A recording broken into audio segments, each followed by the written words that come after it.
Okay. Okay, so thank you very much. So this is a talk again on the Toda lattice, but I will sort of concentrate on a rather different aspect, namely, I mean, something which we could have asked already, during the first two lectures. But anyway, I mean, there were other things to do. But here, what I'm really focusing is the question of the predictive power of this kind of generalized hydrodynamics which we developed. And for that purpose, I will be going to look at, things which, since ever people were interested in, namely these space-time correlators. So you prepare the system in thermal equilibrium, and then you get a random field. I mean, it's sort of now infinitely extended in time. It's infinitely extended in space. I mean, thermal equilibrium is very easy because sort of your random variables are just independent. So, I mean, correlations are lattice spacing. And so you have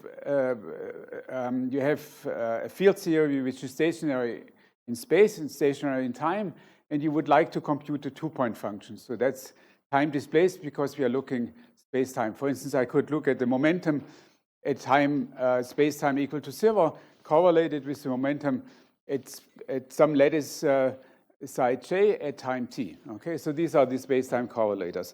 Now, again, of course, I'm using the integrability now. In the more theoretical physics community, these models are very often sort of labeled as solvable or exactly solvable, and that's of course a slightly misleading name. And the point is that, of course, you have maybe in beta ansatz, which gives you, of course, a first step to getting sort of physically interesting results. But it's far away from anything what you would call an exact solution. I mean, you still have complicated sums and complicated integrals to sort of analyze, and therefore, to get to actually predictions is not such a simple thing. And there's sort of a hierarchy of levels which sort of this community went through. I mean, the first thing, which is already in the very original papers, is sort of trying to do something like a free energy, analyzing the phase diagram, and that sort of was the first thing what they could do. But then, getting to equal time, I mean, stationary correlations is already a lot of work, and many people have worked on this, with some great successes, partial successes. But then if you go even into the time direction, it becomes even more difficult, and there are even less methods to actually really tackle such kind of questions. And now I want to show you that, sort of this generalized hydrodynamics goes in some sense through the back door. We sort of course, at some point you have used the beta ansatz because otherwise we wouldn't know how to write down the GGE and get sort of this generalized free energy. But eventually we are sort of using sort of more the conservation type than any more detailed properties of the model. Of course, the results will be a little bit more limited. I mean, we will not get completely, an answer which is sort of true for arbitrary spaced time points. But anyway, I mean, it's one I think, powerful theoretical tool to investigate these questions, which so many people have tried to do. Okay, and so I first have to do a sort of a slight recap of what I said during my lectures. But anyway, I mean, this might be useful. I mean, so here I put again the Toda lattice. It's the same Hamiltonian which you've seen here. I put here the thermal equilibrium. So here you have the inverse temperature, and I explicitly inserted the pressure, and so you can see that the on-site potential, which people sort of, the potential difference are going to see, is sort of exponential, which comes from this one. But then there's also this factor, so you can think of continuing here linearly. So it's a nicely confining potential. And the quantity which you want to do is you solve these equations of motion, and we look, for instance, at the momentum at time t as a function of the initial conditions, and you multiply this with the momentum at the shear, momentum at time t equals 0 at the origin, and then you have a particular somewhat complicated function on phase space, and then you average over this. If you work out the h, then you see, since it's simple sum, this is IID. So then you average over this IID measure. So that's really what you want to do. And in principle, you would like to have an explicit formula, but this is way beyond what people can do. I think this is sort of pretty inconceivable that this can be done. But you might think of sort of look at particular aspects of this particular function. Okay. Now, such classical systems are very amenable to numerical simulations. In fact, Abhishek and Kundu, they did very nice simulations exactly on that system.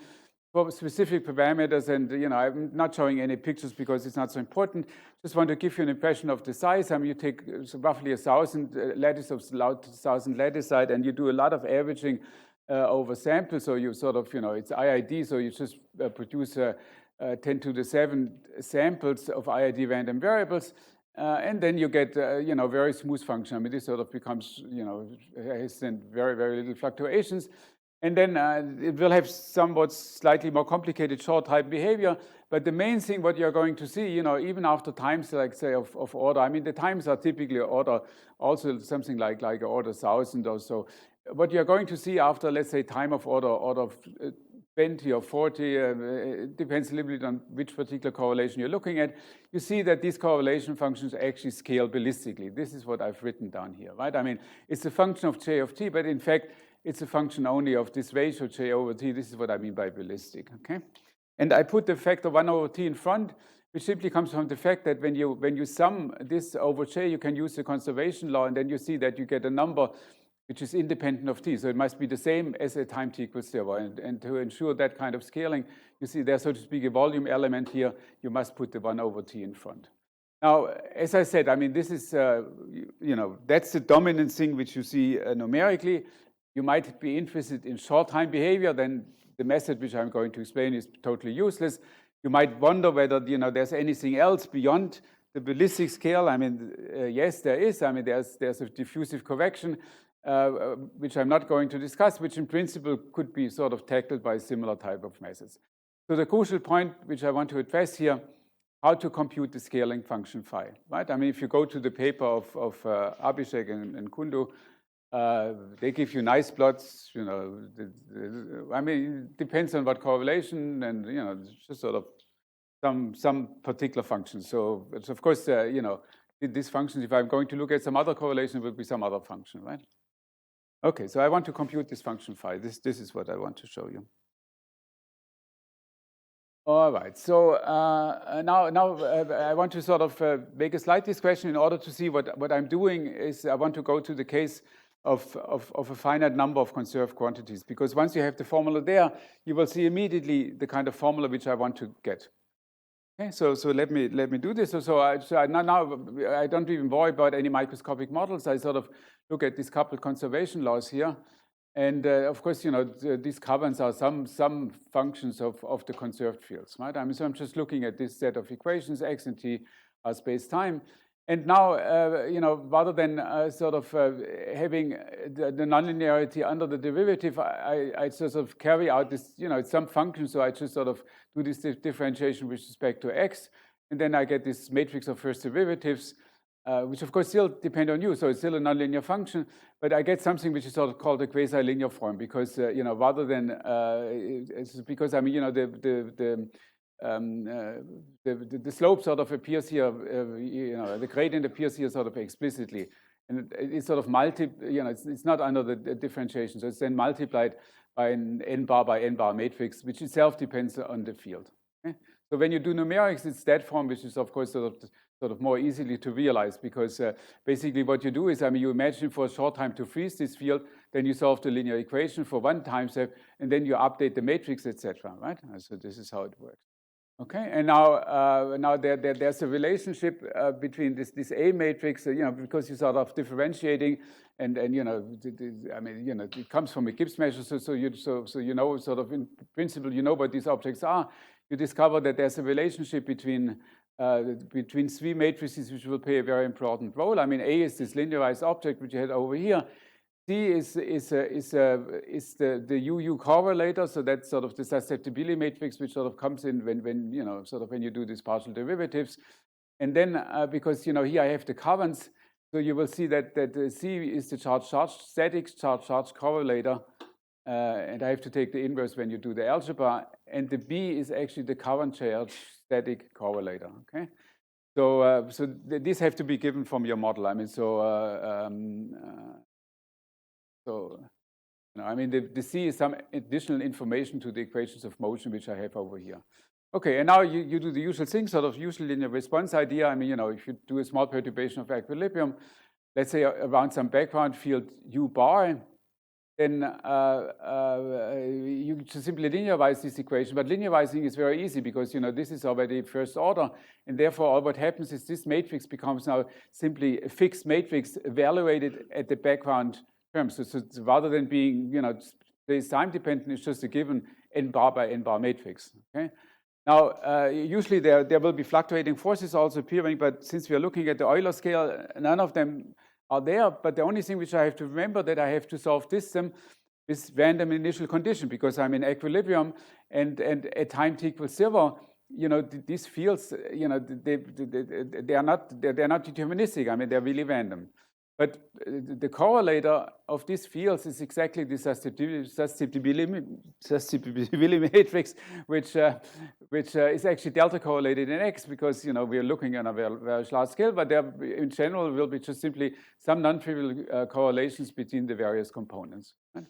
Now you see you are done. I mean, because this solution is very easy. So I just go in Fourier space and work it out, and then I do the eigenvalue expansion of A. I think I have a slide over this here. Yeah, okay. So you compute the eigenvalues of A. A is, in general, it's not a symmetric matrix, but it's ensured to have real eigenvalues. You have a system of left and right eigenvectors. And then if you do the algebra, you find, the two-point function on that approximation which you want, namely, this is now, you do it stationary. So it's white noise in X, and it's correlated in the indices.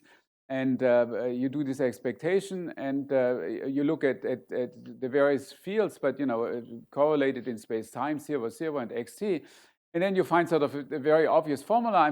Each one of these modes, if you want to sort of travels with its own velocity, these are just exactly the eigenvalues of this linearized operator here, and that's just sort of how they move.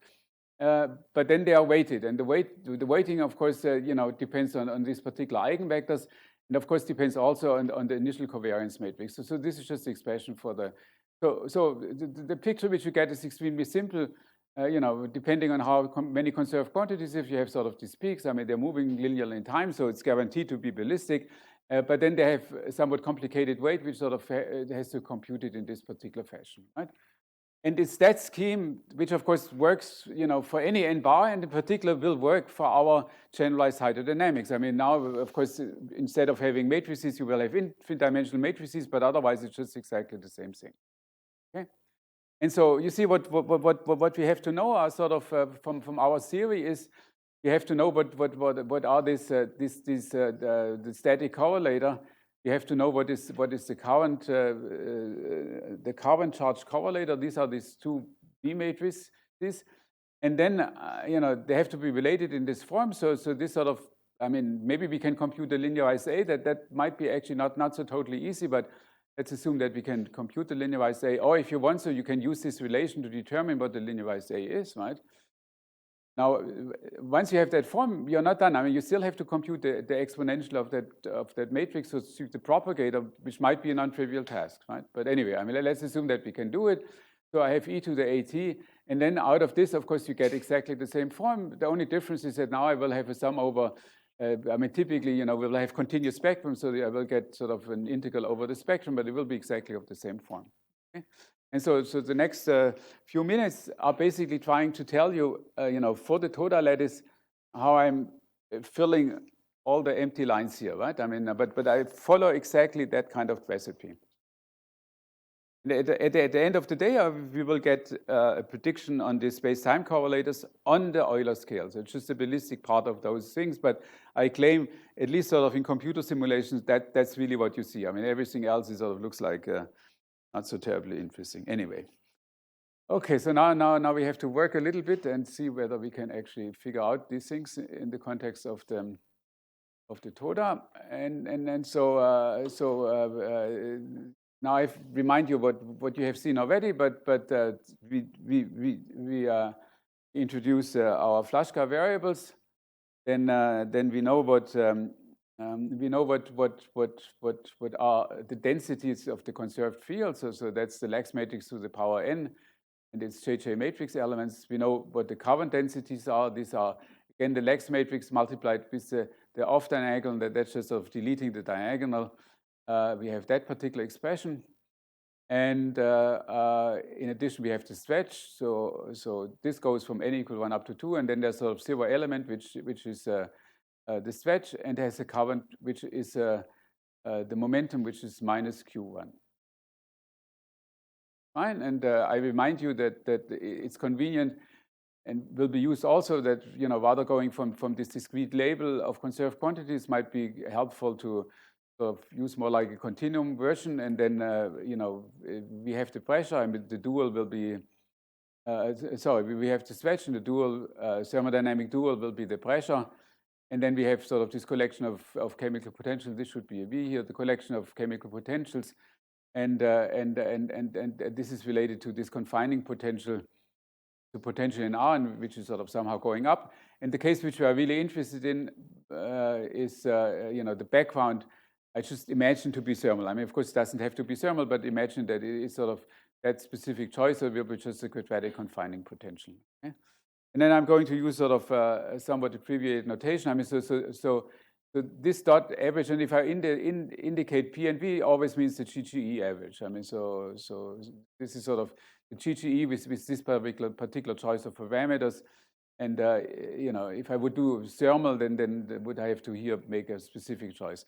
And then I'm also using just sort of these kind of brackets. They have nothing to do with averaging over some random, some probability measure. It just means that I'm doing, an integration of these spectral parameters. It's just an integral dw of this function f of w.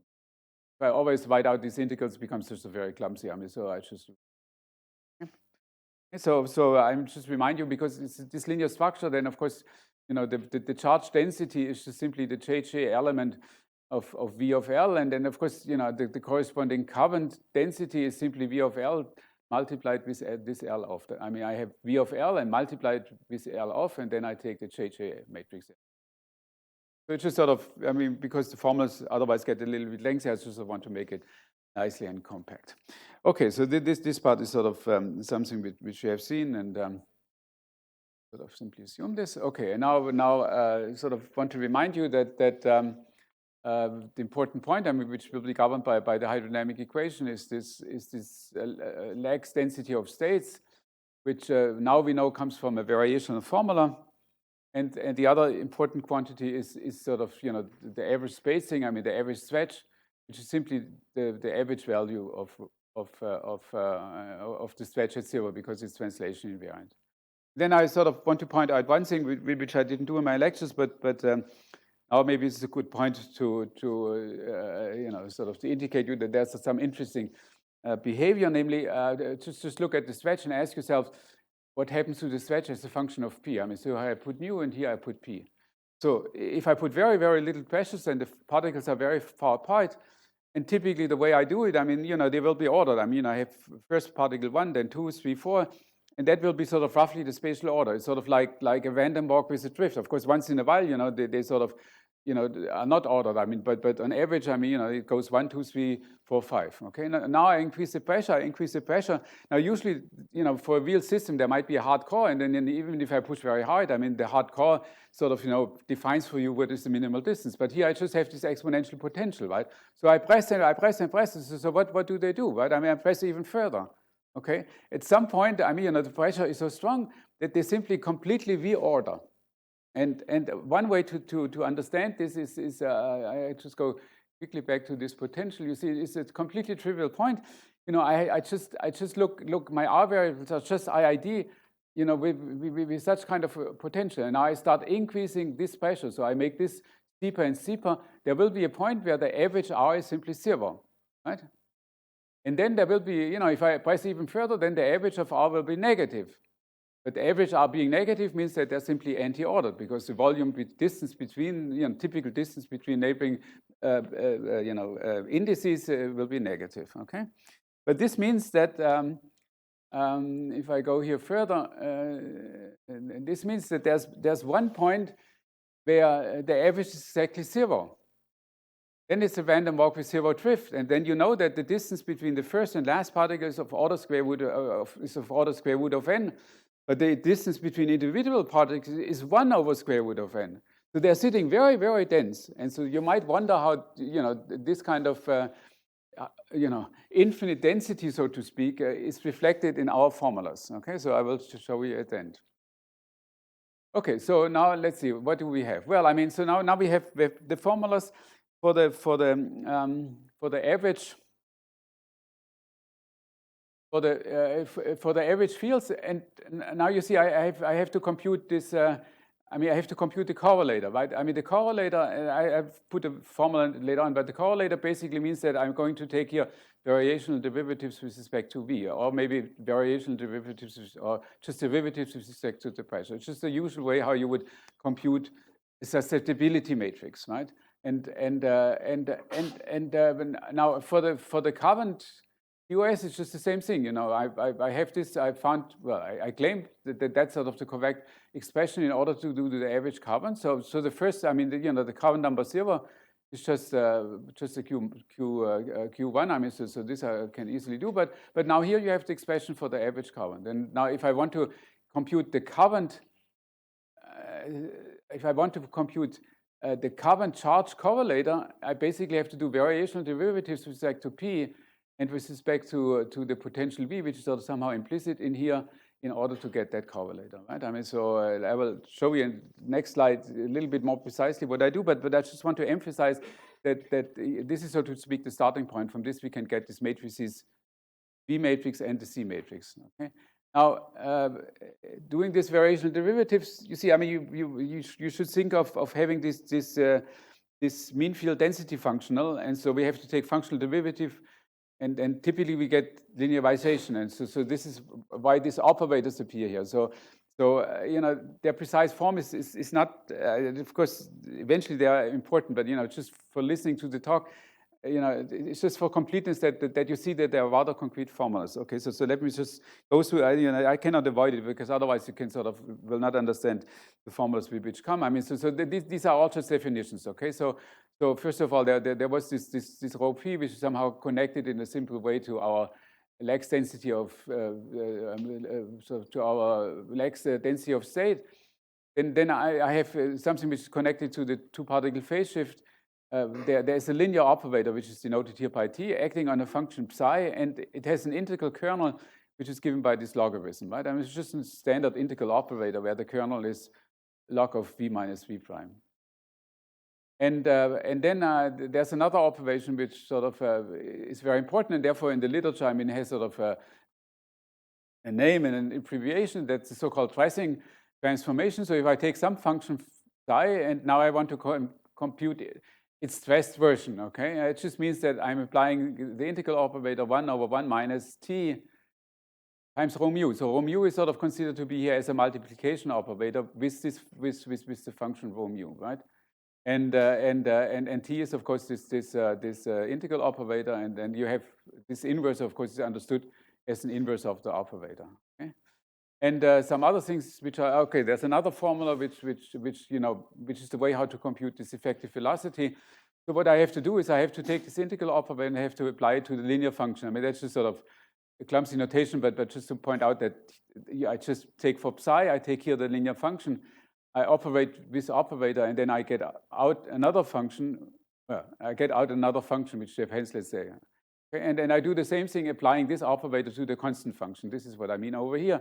And by this, of course, I get the rest constant function, which is some other function. I take pointwise the ratio, and this pointwise ratio, one can show from the definition which I've given you, is actually exactly the effective velocity, right? I mean, so you should think that computing the effective velocity basically boils down to computing the inverse, roughly the inverse of this operator, right?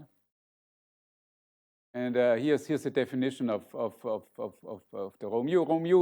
Rho mu was the solution of the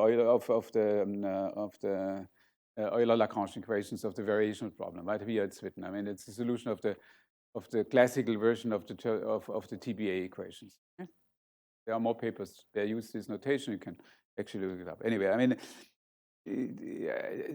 the main point what you should see is that if I give you the background, then there is some linear algebra which you have to do, and then all the quantities which appear there are sort of perfectly defined and have a precise prescription how to compute them.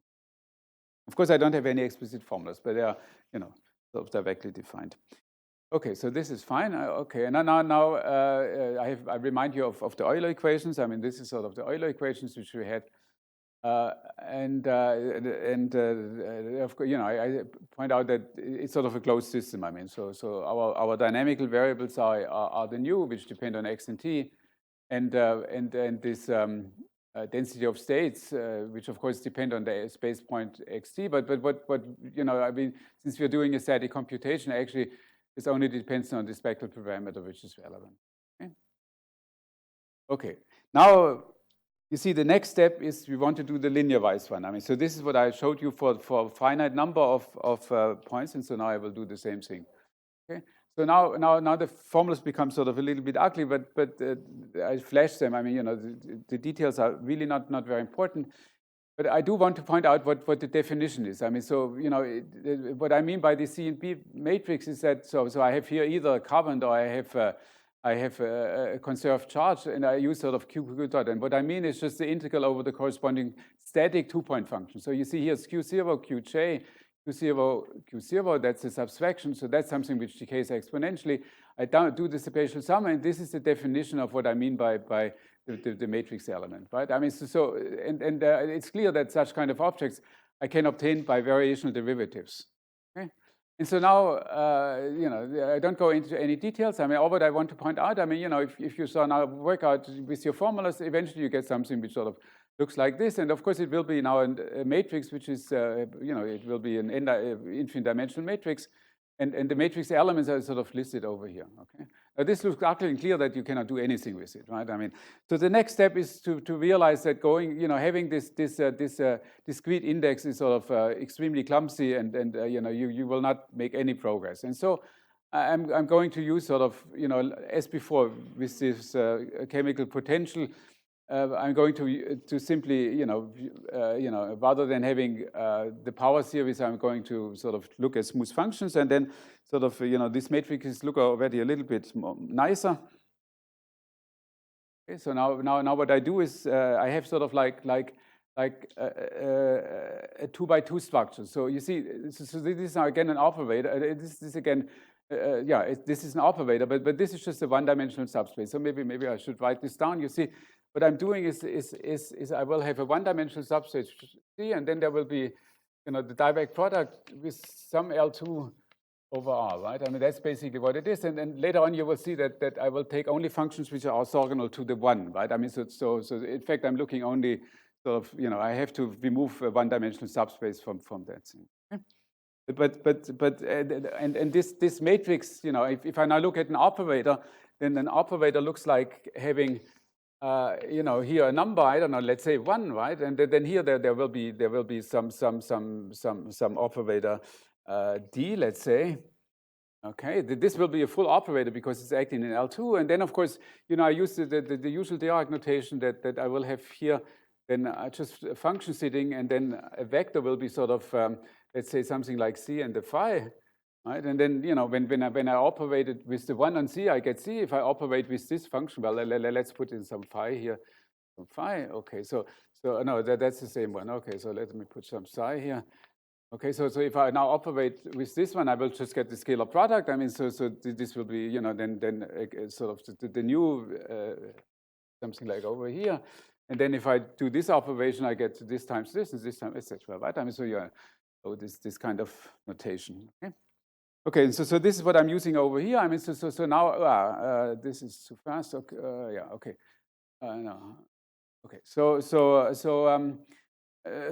now I have this 2x2 structure, and now you see sort of here these operators appearing. I'll just sort of give you one example. So here's this operator f, which says what I should do is I take a function phi, abstract its mean, so to speak, I mean, with this weight, and then I take the full function, I do the tracing operation, that I get a new function. And this is just sort of transpositive operation. So now you get a formula which is sort of a little bit sort of closer, but now you see something which is very nice, because you see here I have the H, and if I look at the B, first of all, you see that the B matrix is now explicitly symmetric, what it should be.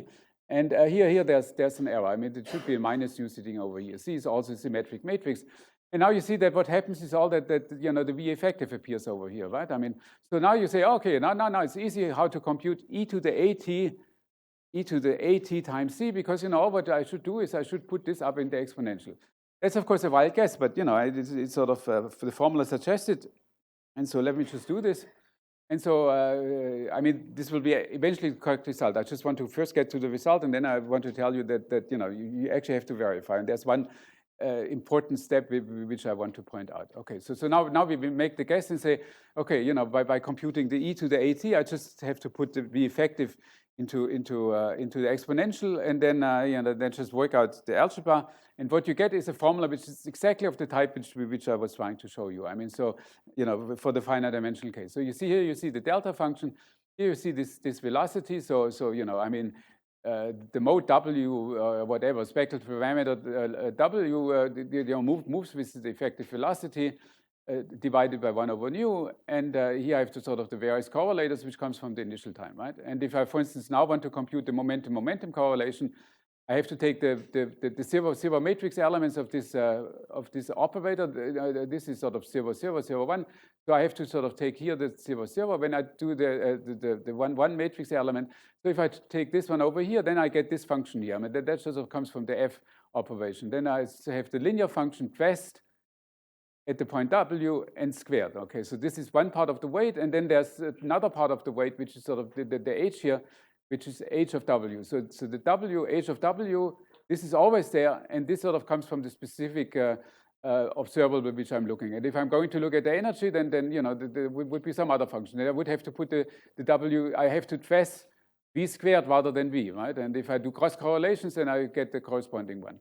Anyway, so this is the weight, and then I have a continuum of delta peaks, and they are sort of each moving with its own velocity in weighted, and that gives exactly my scaling function. Okay, so that's the exact solution on the linearized level. Okay. Yes?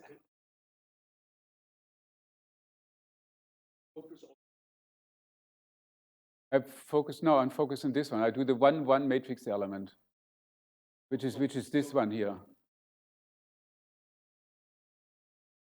The 0, 0 is the stretch. That's the stretch, and the other all the other ones. And since I looked at momentum is number 1, right? I mean, so it will be the 1 matrix element, which is this one here. F.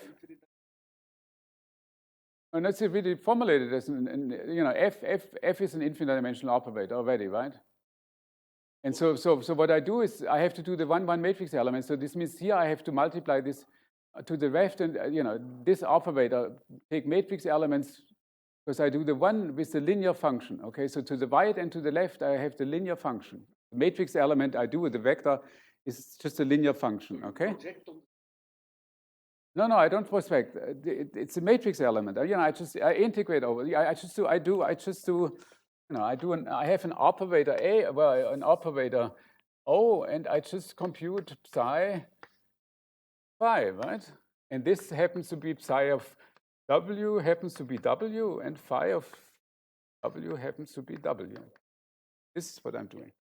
And if I do this, and if you sort of look at the definition, this is exactly what I get. Okay, so that's the exact solution. Okay, now comes sort of the point. Yeah, that's almost finished. But this is actually sort of the most important part of the talk, which I want to guess to from sort of convey to you. The point is that verifying the formula, of course, it's very intuitive, and you might think it's correct. But if you look actually the information which you have, it's sort of a pure guess of simplicity. And now you wonder, whether you can actually verify it. And then you realize, I mean, you just have no idea. I mean, of course it looks nice, but these are complicated operators, and there's no idea how to do it. And now sort of comes one very, very sort of surprising element, and which of course people, in the area sort of discovered very early on, but it's extremely useful. And I think, without that observation, this whole generalized hydrodynamics would be sort of, a much, much less useful tool. Now, the point is that, you see, I pointed out to you that we want to sort of bring this to quasi-linear form, sort of moving the derivative inside. And the surprising thing is that you can also, these complicated equations, you can bring to quasi-linear form. And what you do is the nonlinear transformation, which you have to do, is given over here. I mean, so you see, originally we had sort of like 2 elements, h and nu. And now out of these elements, I make a new function, which is called here rho mu. So this is just the point, there's no operator. This is just t acting on this function. And now I'm just sort of, rather than taking h and u as my variables, I now take the rho mu as variables. And I simply rewrite, it's a simple exercise. I simply rewrite my original dynamical equations in terms of the rho mu, right? So these are my original ones. And now when I look at them, I get, first of all, I get a nice simple looking equation for rho mu. It's of quasi-linear form because, you know, the derivative acts on the dynamical variable, and then you have something which multiplies it. But, and that's the important point, you see, it's not multiplied by an operator, which of course would be the general case. Before it was the A, you know, which was acting on it, the A matrix, which was some general matrix. It's actually multiplied by a function. And the function, you see, it's the background, this is the background value. So now it's, well, I mean, it's a general value. So the function depends I mean, this function, of course, is a functional dependence on rho mu. But anyway, you know, it's a function which multiplies this. Okay? So you see, I can really write down the A, you know, our linearized operator in diagonal form, you know, this sort of gives me the operator really as a multiplication operator. And this, of course, is, you know, otherwise, you know, all these formulas could not be verified. And it's also numerically very important that one can use this form with a very, very simple, you know, form for the A. Okay? It's a simple identity, but it's when you look at the papers, you will always find this. I mean, you know, first, I mean, either one of the forms are stated, and then one says, you know, but I can sort of put this into quasi-linear form. Okay, and now you see that life becomes actually quite easy. I mean, I can sort of take this equation and simply, you know, I can take this nonlinear transformation and simply linearize it, okay? So, you know, here I get the various linearizations, and now I get a linear map which goes from a function g, which sort of is the linearizer of O, to these two vectors, you know, two vectors of this type here, right? And so this you can work out explicitly. I mean, I'm not you know, you shouldn't really look at the formulas, but what I want to point out is that you check, of course, explicitly, you know, that these are really, you know, the matrices which I write here are really inverses. I mean, these are two different ones. I mean, you can think about it. I mean, you know, because they're working on different spaces. I mean, the map is between functions and these two vectors, right? But and it's important to keep this apart. I mean, then the algebra sort of becomes simple. Okay, having said this, I'm sort of essentially finished. Namely, you see, now with this formalism, you can sort of work out more explicitly. And what you find is that if I now take, you know, now I have guessed the correct sort of linear transformation. So now we have the following identity. So if I take the C matrix and I do this R transformation, and then I do the same thing for my B matrix, then you see that the operator which multiplies is nothing else but the effective velocity, so it's already diagonal. This is a multiplication operator. So, you know, the nice thing about this transformation is that now I can diagonalize these operators. Now, once you know how to diagonalize, I am certainly able to do the exponential. Okay? And then this is how the form is. So here I've written down the exponential form. And if you use this exponential form, and if you sort of, you know, do the backwards transformation, put here the, you know, the inverse, I mean, then I get this thing, and then you plug in all the other things, then you get my formulas for the two-point function. Okay? So this is something which is actually extremely important. I mean, that I can sort of, you know, by surprise, I can sort of diagonalize these complicated operators. All right. Now I'm finished, and the only thing what I wanted to sort of point out to you, there was this question, what happens at this special point. You see, the speed of propagation is 1 over nu times v effective. Now, you know, we did simulations of the v effective and also of the DOS, and then as we go through this point, I mean, this, you know, I mean, it's not singular. It's just some nice, very nice function. You know, it will look more or less the same here and more or less the same here. But it's multiplied with 1 over nu. It's just so it's just a time scale. You see, nothing becomes singular. It's just a time scale. And so on that level, it means that, you know, if I put some small perturbation, I will see still the same profile, but you know, will run off to infinity extremely, extremely fast. Okay, so thank you very much. And I guess I said this already. I also wanted to point out that, you know, of course, there was earlier work. People sort of wrote down sort of essentially the same formulas, and I finish. Thank you. Thank you very much. Any comment or questions?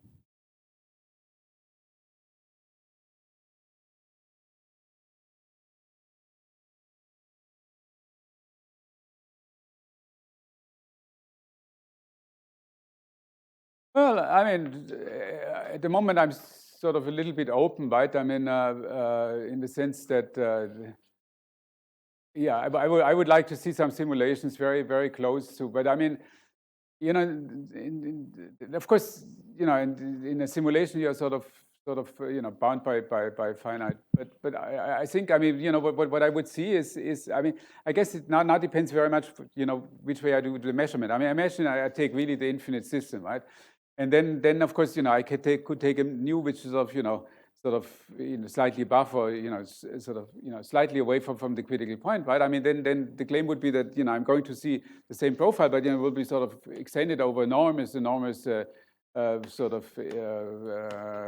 you know, spatial distances. And now, of course, it becomes a question, you know, if I look at the full microscopic system, if I now look locally, I mean, maybe I approach there, you know, the